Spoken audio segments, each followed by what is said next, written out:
We know that suicide is, I think, the 10th leading cause of death in the United States, or it was the last time that they did the data. I've seen some research recently that it's in like the top 5 causes of death for adolescent girls. You know, suicide is not going away anytime soon. We use the Columbia Suicide Severity Screening Tool, and I kind of base my questions off of that. I want to know if that person has had thoughts of dying, or if it's kind of passive, wanting to go to sleep and not wake up. You know, if the good Lord took them right now, it wouldn't faze them. And I want to know if they've actually had thoughts of taking their own life and how far they've gone. Do they have a plan?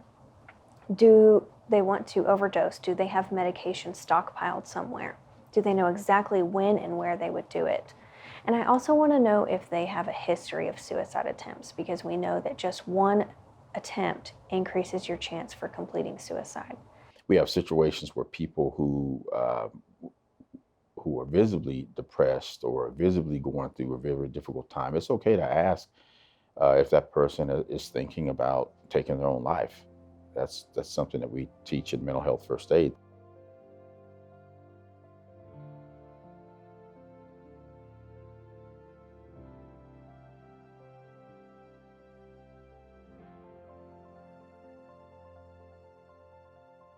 That it's not going to make anyone more likely to do anything, but it will show that you're taking note, you're paying attention, and maybe the person at that point will reach out.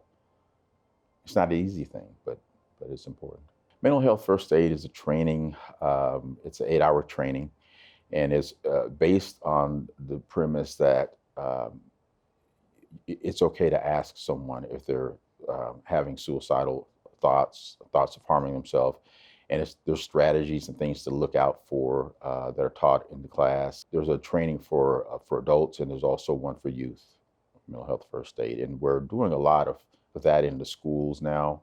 If you see someone having a difficult time and crying or upset, all you have to do is go up and say, "Are you okay?" Mental health first aid teaches you what you say, what you do. It's just like physical health first aid. If somebody's having a heart attack or a stroke or an accident in a car, you don't leave them until help comes. You take care of them because you hopefully know CPR, or you know enough to know what to move and what not to move. Mental health first aid does the same thing. You don't have to get involved forever. You don't have to be part of the family. You don't have to think, well, I don't know anything about this, I shouldn't even approach. You know what to say, and you know what to do to get help for that person at that time. That's where the prevention comes in. Everybody needs to take it.